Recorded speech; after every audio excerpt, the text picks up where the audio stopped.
Up, everybody? Josh and Jay back with another exciting edition of the America is Blue podcast. Here to talk about this hard-hitting, goal-scoring Chelsea side that we're all pulling so hard for right now. We were at the London Stadium today for an early morning East Coast draw against West Ham, and we continued to do exactly what it is that we do. But, Jay, we still follow the format here. You always get the first word. Let us know what you thought about the performance from the boys today. Yeah, the more things change, the more they stay the same. All right. I know we're all probably really disappointed. This is not the result that we wanted. There's probably a lot we need to pick apart. I'm going to start off with a little bit of positivity. For, I'd say, the majority of the first half of the game, we started to look like a side who had some idea of what they were doing and had some creativity and stop with the backward and the sideways and all the annoying shit we've been dealing with all year. Obviously, we didn't progress into the second half, which was a problem, and I know we'll get into it. But, you know, as shitty as certain things were, as shitty as the result was, there were some elements of positivity to draw from this game. So I'm going to first reflect on that before I lose my goddamn mind for the next 14 minutes. You sound like Graham Potter right now. Okay, Graham, tell me what was good. I am being positive to start because I have like 90% of everything I have to say is going to be negative, and I'm going to be ripping people to death. So I at least wanted to start off with a little bit of positivity, just sprinkle that in here, that for a period of time we looked like a competent team. Just not a 90-minute period of time. No, so that's an issue in this game. Typically, you have to play for 90. Because that's how long the game goes. And sometimes the games last a little longer than that. There's minutes after the 90. Sometimes. So, sometimes. I mean, it was typical. Is that your word? Is that your word? I mean, that's your word. I was going to set you up. I was about to give you the alley-oop. What's the one word of the game? I was about to do it. Typical. Typical is the word. Because what do? Oh, we get the ball. Oh, yay. I feel slightly less stressed watching us at least have the ball and be terrible than be defending the entire time, I guess. But, I mean, I never felt, again, like once we scored, I was like, oh, can we keep this going? Of course, we have to have 6 to 8 goals disallowed. I mean, but that's normal. It's just the fact that we can't string solid play together for long periods of time, and the fact that we can't score 2 goals or go up 2-0 is just unbelievable to me, especially now with the talent on the field. You would think that we would start to get a little bit of cohesion, and I swear to God, now Graham Potter annoys me even more than most people do every day. Welcome to the club. He's starting to become the person that I hate, like driving. Or the person that always or who can't park or stuff like that. I mean, everything about this guy, Graham Potter, although he has great character, he's the guy that doesn't return the cart in the grocery store parking lot. Like, he's the guy that leaves it in the parking space or something. Just the worst possible thing to annoy you. And now I am really, really getting tired of it. It's bad. You would have thought that we would have spoken about what we were each going to say coming into this, because let's just get right into Graham Potter. I have no notes. Like, I don't even write anything. There's a lot I want to talk about actual players, like people who actually mean something and who are going to be a part of the future of this team and not our shitbag manager.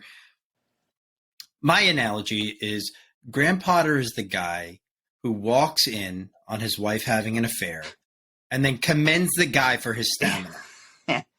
That's Graham Potter. Really giving it to it. That's Harold. Graham Potter. That is Graham Potter. First off, we're okay. Back to the slight bit of positivity. Our lineup, I didn't think was bad. No, I thought the guys we threw out there, I thought we were set up right. I liked the formation. You could have qualmed about a couple of the dudes, but in general, I thought we had the right guys on the field, and I think it showed up front. I think we were ready for this game. What we've continued to say is there are no in-game adjustments. There are no halftime adjustments. We come out of the dressing room at halftime, and there's no plan. More often than not, these guys come out and it just kind of feels like we've lost all the steam we've built up prior to the game. It just dissipates. It just evaporates. It's gone. And then when we start to make substitutions, although not all of them were terrible, a lot of these I'm like, why are we doing this? So in-game management is shit. Halftime, like when you need to regroup and try to figure things out again, is shit. And then when you need to really change things up by getting new personnel on the field or swapping people off, that is complete shit. And it's been continued shit since he has come on board. And then after the game, obviously the penalty and whatever else, and he's like, oh, I didn't know if it. Bro, like I always thought it was like this ridiculous thing, and when you're watching Major League Baseball, when the manager comes out of the dugout and he's kicking dirt at the ump and he's going fucking crazy. And it's just like, what a ridiculous show. I'm sure all of the players on both sides are like, yeah, okay, this shit again, this show. But it does mean something. It means something when you actually will put yourself out there to back the Shield, to back the players, and to let rip. And when that penalty was not called and didn't get reviewed, you needed to come out after this game and you needed to lay some wood. And you went out there with your dick between your legs, and you were just like, oh, well, you know, we were going to stay positive, and, you know, the boys need to jet. Oh, I haven't really gotten a good look at it. But, dude, not the take. You should have looked at it before you went into He should have been looking at it in real time and losing his mind. He should have been racing into the fourth official. Should have been doing everything possible. And when the manager can't show the requisite amount of desperation when the players are out there, you know, trying to make it happen, especially at the moment in the game in which it happened. It's not like it was something in the 56th minute and, you know, whatever else. It was at a critical point. It just continues to show that he's a shrinking violet. He's just not the guy with the type of backbone that I think is required for a club of this stature. And I hate to say this, for all the money that Mr. Bully has spent, they missed the mark on the manager selection. And unfortunately, it's a pretty big part of the whole thing. You know, let me just breeze through some stuff now. I got a couple of things in the chamber. I thought Madueke looked pretty good. He had some very nice runs, did some exciting things cutting in on the left. I like that. Mudryk got the free kick early, right out of the gate. I thought we had an opportunity to be dangerous. He didn't see the ball again for the entire first half. Hardly did a thing. We're not getting certain guys involved. I thought we also had a couple of chances on the breaks where guys didn't just shoot. Again, we should have been working Fabianski. He did have to make a couple of saves, like RLC. I remember he broke through early again, on that run. Dude, just make them work. Just put it on net. And here's the thing. And granted, I am not a professional. I did not grow up playing footy or soccer, but something tells me that all of these guys were very successful at what they were doing at the youth level. I know that RLC was obviously in our youth system. You know how to shoot, bud. You've seen the frame of goal before. You do it in training all the time. Put one on the frame. I don't care if you're rusty. You're not rusty enough to put one between the wickets. Put it on goal. Maybe there's a rebound. Maybe there's a spill. That gives a chance for Havertz to score or Joao Felix, you know, pulling up from behind. There's just, we're not giving them ourselves the opportunity for continued success. You know, you don't necessarily always score on the first shot. Sometimes it's a rebound. Sometimes it's a deflection. You got to be in it to win it. And again, I just don't think that the guys have the requisite thirst to score. I mean, I don't know what it is. I think this applies to a lot of these guys. You know, Kai Havertz, sort of. I didn't think he was awful today. He wasn't good, but he wasn't awful today. Ruben Loftus-Cheek, we've been saying this about him forever. He looks so dynamic in the middle third of the field when he's going on runs. And then as soon as you get into the final third, his brain just goes into mush. He doesn't know whether to pass, to shoot, what to do. It's just everything falls apart. You look like an absolute stallion, and then you turn into My Little Pony. Dude, it's unbelievable. It's like, dude, every time hits the 18-yard box, he's like, Johnny number 5, I'm alive. Like, he has no idea. Like, the nano computer just explodes. That said, I was happy we put him out there instead of my favorite player on the team. Because, again, I don't think that would have been any better, and it didn't show any better when he eventually got on the field. So I'm with you on that. I think that there are some guys who are just gun shy or just don't have that killer instinct that when the time is right to make the right decision. And a lot of times, that's probably the best example. You had the ball at your feet. You had, a half a foot on your guy. You take it, you crank it as hard as you can right at Fabianski. What's the worst thing that happens? Blast you that thing low. You get a corner. You get a rebound. He makes a save. Okay, you put one on him. You retract, and here we go. You're at least getting a corner out of it, most likely. But what you do, they tried, dude, so many times they try to get cute, that one extra touch. It's always heavy. It's always heavy. And then, I'm just going to try to dink a pass, and then all of a sudden, all the steam removed. So, yeah, it's happened a lot. I thought, to comment on what happened with Mudryk, Cucurella is getting a ton of heat. I don't think he played well. He didn't have a huge impact. Chilwell looked like a million times better than him as soon as he came on the field. That'll go into some of our, our substitution issues. But I think part of the reason why Mudryk was neutralized was that he didn't have a running mate over there. We're playing two in the midfield. There wasn't an extra guy back there. Cucurella had to be that guy who's going to be able to break away. His interchange with Enzo was terrible. Not Enzo's fault, obviously, because that guy, he looks to be the deal. Cucurella did not have his best game. He did not provide any overlapping runs or do anything to help release Mudryk, and that just neutralized one entire end of the field. But I'm with you. I think Nani looked good. I think João looked good. I thought Enzo looked great. The rest of the back line, I thought all played really well. I thought Kepa did his job for the most part. The first half, man, we were good in the first half. We needed to capitalize. We needed to put this thing away. And then it was a lapse of concentration by Reece James, who I can't blame him. He hasn't played, where he just missed a run behind him and off of a decent free kick, a flick, and then a this and a that. Boom. Emerson, of course. Ex-Chelsea player. Once again. That's why you gotta you gotta score a couple times just to help you win the game. But again, just typical stuff.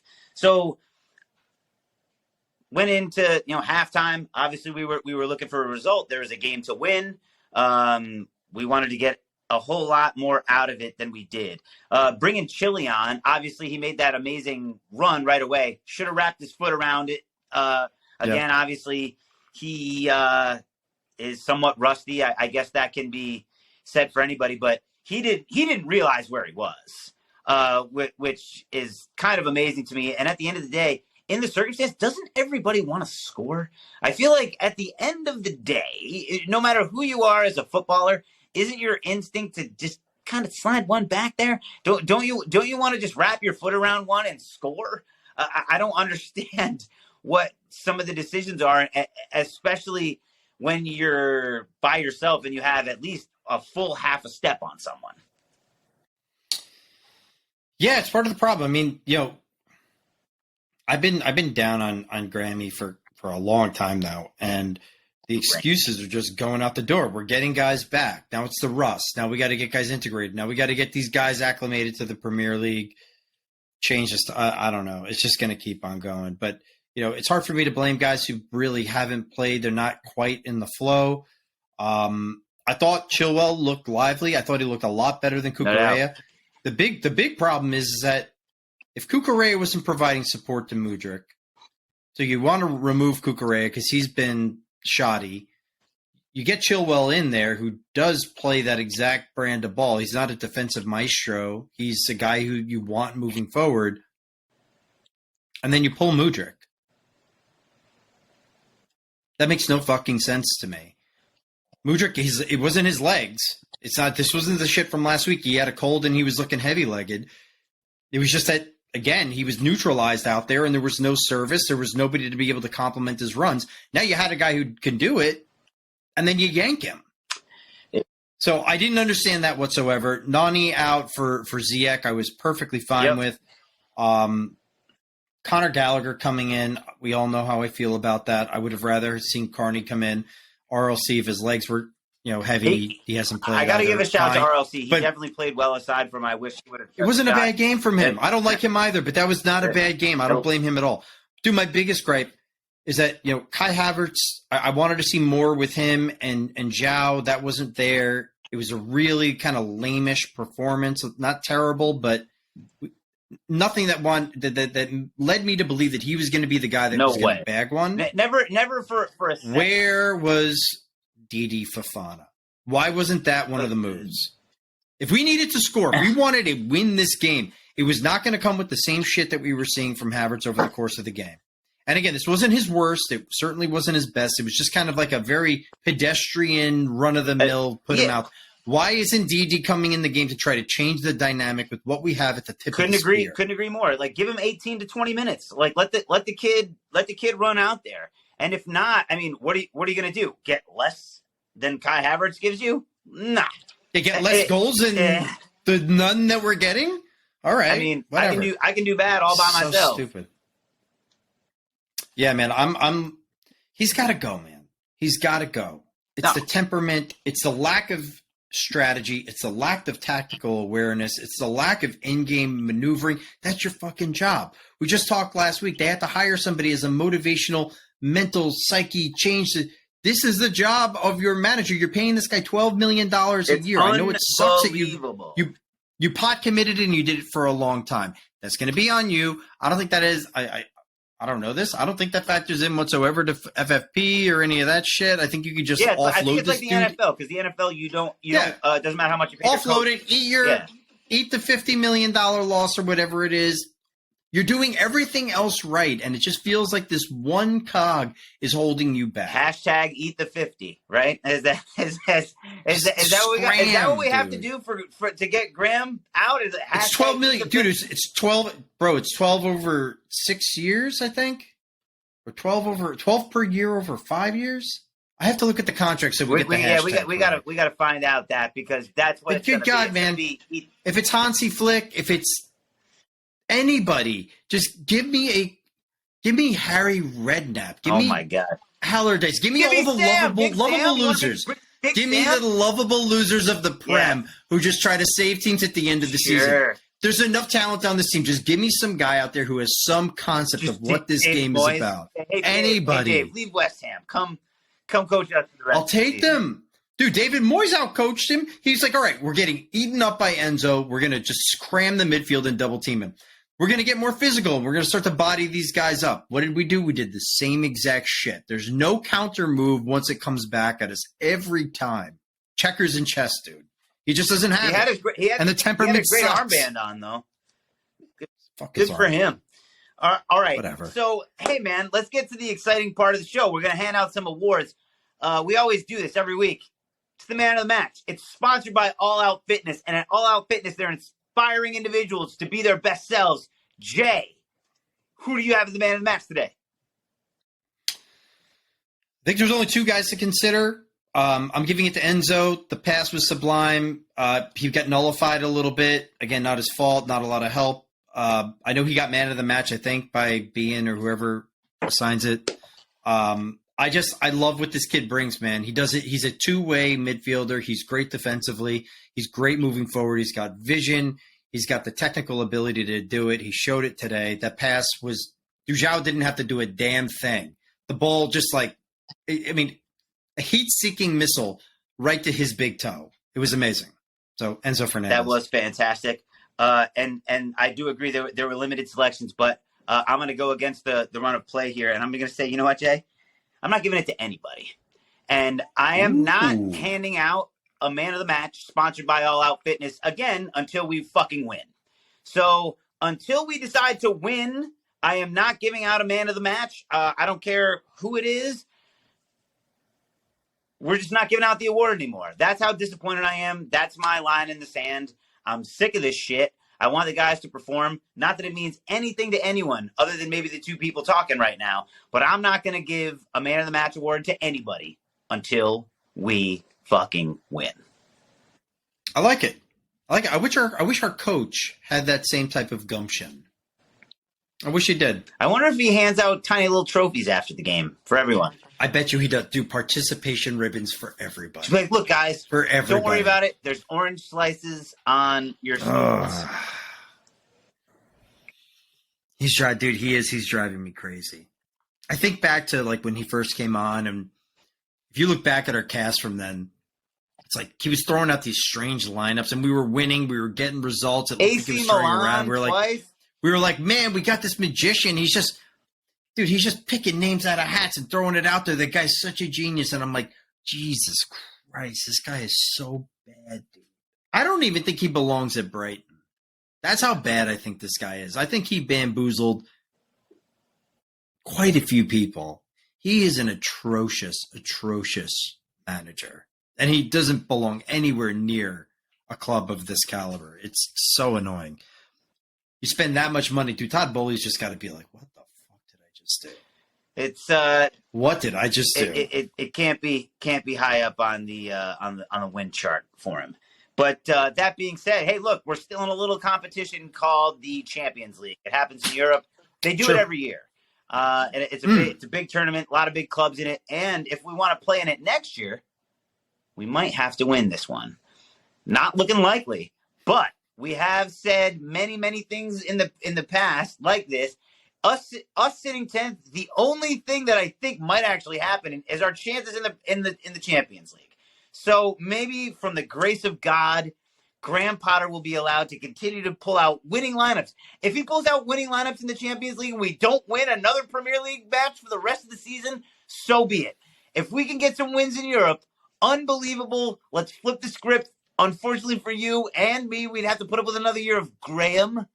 But I would secretly hate every win. Yeah, this mother. This guy, this mother. Dude, where's Roberto Di Matteo? Can we just get him in for a couple months? We need something. But a few months. Is he even alive? I'll tell you where we're going, though. A little place called Borussia Dortmund. Don't know if you've heard of it. Little spot down there in Germania. Dude, Dortmund going to Signal Iduna Park. Gio Reyna's down there. Coco went out today. I was watching the Dortmund game a little earlier, so scouting him out a little bit. But, of course, we got Jude Bellingham, Rafael Guerrero. They got some real talent over on the other side of the pitch over there. But granted, Dortmund, much like Chelsea, they're known to put a piece of shit out on the field every now and again when they're supposed to be pretty good. So, like, hopefully they drop a donkey dick on this one, and we're there to crush some hopes and dreams in Germany on Wednesday. Oh my God, I'm not even going to comment on that. I'm not beating that. You got that one spot on. Leave it at that. It's pretty good, man. So look, we'll get a chance to hopefully chop it up one more time before the match on Wednesday. But it's 3 p.m. Eastern Standard Time on the 15th of February. Look, we appreciate all the likes. We appreciate the follows. Visit AmericaIsBlue.com if you want to check out our handsome faces, a little bit more about us. Get all the content that you need for America is Blue. Jay, great to be with you. Hopefully we'll be talking about a W next time, and I'll be giving out a Man of the Match award. Until